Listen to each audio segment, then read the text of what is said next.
নমস্কাৰ বন্ধু বান্ধৱীসকল আপোনালোকক স্বাগতম জনাইছোঁ। এটা নোটিছ আহিছে office of the director of education BTC কোকৰাঝাৰৰ পৰা নোটিছ যে এই নোটিছ মতে যি ভেৰিফিকেশ্যনৰ কাম চলি আছিল যি LP UP BTC LP UP ৰিক্ৰুটমেণ্টৰ যি ভেৰিফিকেশ্যনৰ কাম চলি আছে এই ভেৰিফিকেশ্যনৰ কাম এতিয়া কিন্তু পোষ্টপন কৰিছে। আপোনালোকে ইয়াতে যদি নটিফিকেশ্যন চাই ইয়াতে আপোনালোকে চাব পাৰিব 16 মাৰ্চত এইটো নটিফিকেশ্যন ওলোৱা হৈছে।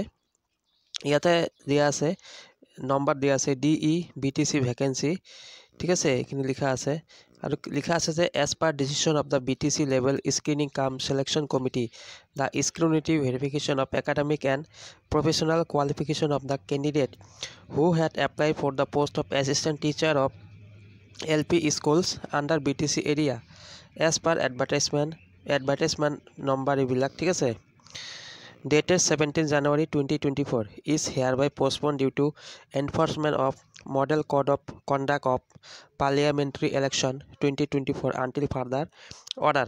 তাৰমানে ইয়াতে কোৱা হৈছে যে ইতিমধ্যে যোৱাকালি কিন্তু আমাৰ ইলেকশ্যন কমিশ্যনে ইলেকশ্যনৰ ডেটবোৰ ঘোষণা কৰিছে আৰু 7টা ফেজত এই ইলেকশ্যনবোৰ হ'ব।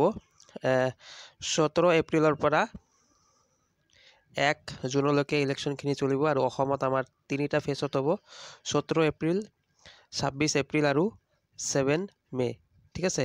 তো গতিকে এই ইলেকশ্যনখিনি ডেট এনাউন্স কৰাৰ লগে লগে কিন্তু এটা মডেল কোড অফ কণ্ডাক্ট লাগি যায় য'ত নেকি গভৰ্ণমেণ্টে কোনো এক্টিভিটি কৰিব নোৱাৰে।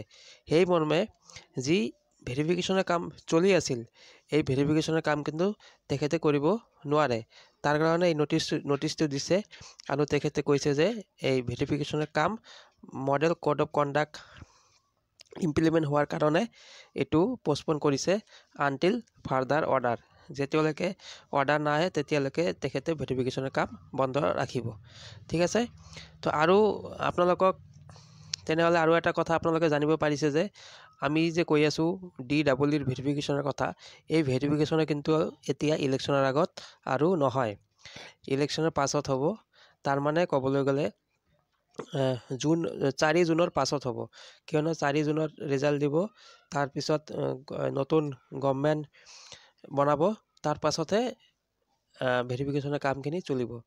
তো এইখিনিয়ে জানিবলগীয়া কথা। আমি বহুতে ভাবি আছিলোঁ যে DEEৰ ভেৰিফিকেশ্যন চাগে ইলেকশ্যনৰ আগতেই হ'ব পাৰে, কিন্তু ইলেকশ্যনৰ আগতে নহ'ব। এই ভেৰিফিকেশ্যন একেবাৰে জুনত হ'ব, ঠিক আছে।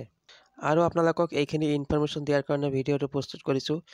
আৰু আপোনালোকে যদি ভিডিঅ'টো চাই ভাল পাইছে তেন্তে এটা লাইক কৰিব, কমেণ্ট কৰিব আৰু নতুনকৈ যদি আমাৰ চেনেলত আহিছে ছাবস্ক্ৰাইব কৰিব আৰু এই ইনফৰমেশ্যনটো আপোনালোকৰ ফ্ৰেণ্ডছৰ মাজত শ্বেয়াৰ কৰি দিব। তেনেহ'লে বন্ধুসকল আজি ভিডিঅ'টো ইমানতেই, ধন্যবাদ।